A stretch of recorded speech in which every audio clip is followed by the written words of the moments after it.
जब तलवारें खींची जाती है तब आत्मा मौन हो जाती है, लेकिन जब आत्मा जाग जाती है तब तलवारों की आवश्यकता नहीं पड़ती।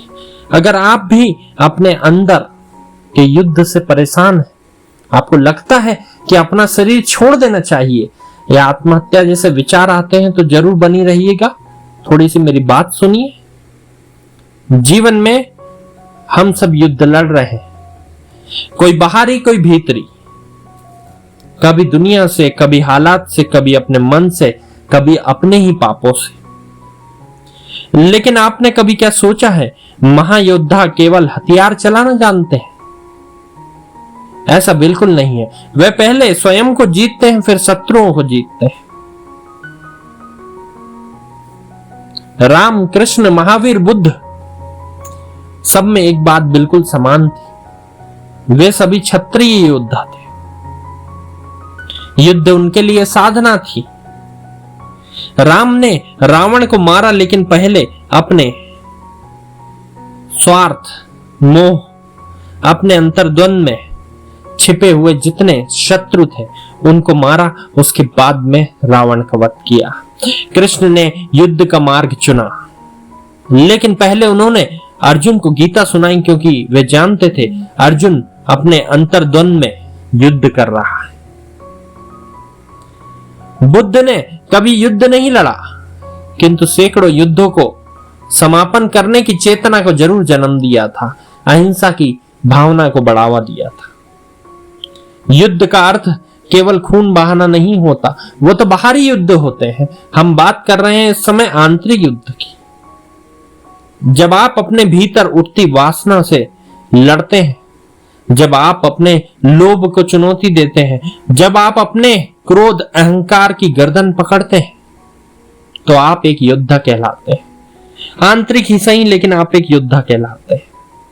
अब आप सोचिए, क्या आप अपने जीवन में एक ऐसा योद्धा बन सकते हैं जो न केवल बाहर के अंधकार से अपितु अपने भीतर के अज्ञान से लड़ सके? अज्ञान जो व्यक्ति के अंदर होता है वह परम शत्रु होता है। बाहरी शत्रु दिखाई देता है, वार करते समय उसके हाथ पैर भी दिखाई देंगे, चाल चलते समय उसकी बुद्धि की मनोदशा भी समझ में आ जाएगी, लेकिन जब अंदर का अज्ञान शत्रु बनता है तो मनुष्य कब मटिया मेट हो जाता है उसे पता नहीं चलता। इसलिए मैंने कहा कि आप सोच सकते हैं, क्या आप अपने जीवन में ऐसा योद्धा बन सकते हैं? मैं ये नहीं कहता कि दुनिया को छोड़ दो, मैं ये कहता हूं दुनिया में रहकर अपनी चेतना को जगा दो, क्योंकि सच्चा अध्यात्म वही है जो जीवन के युद्ध में तुम्हारा साथ दे। ऐसा अध्यात्म क्या काम का जो तुम्हें छोड़कर जाने के लिए कहता हो। अगर आप मेरी आवाज को अपने कानों से हृदय तक सुन पा रहे हैं तो मैं आपके साथ हूं। कभी तुम्हारे भीतर की अग्नि को हवा देने वाला और कभी तुम्हारे अंतर्द्वंद्व को ठंडा करके शांत कर देने वाला। मैं तुम्हारे युद्धों को समझता। मैंने भी कुछ आंतरिक युद्ध लड़े और जीते भी हैं। अब ये तुम पर है कि क्या तुम आंतरिक युद्धों को समाप्त कर आध्यात्म के मार्ग में चलोगे, जहां पर एक शांति है, ध्यान है, जहां खून नहीं विशुद्ध चेतना बहती है। बाहर की दुनिया को जीतने से पहले अपने अंदर की दुनिया को जीतना अति आवश्यक है।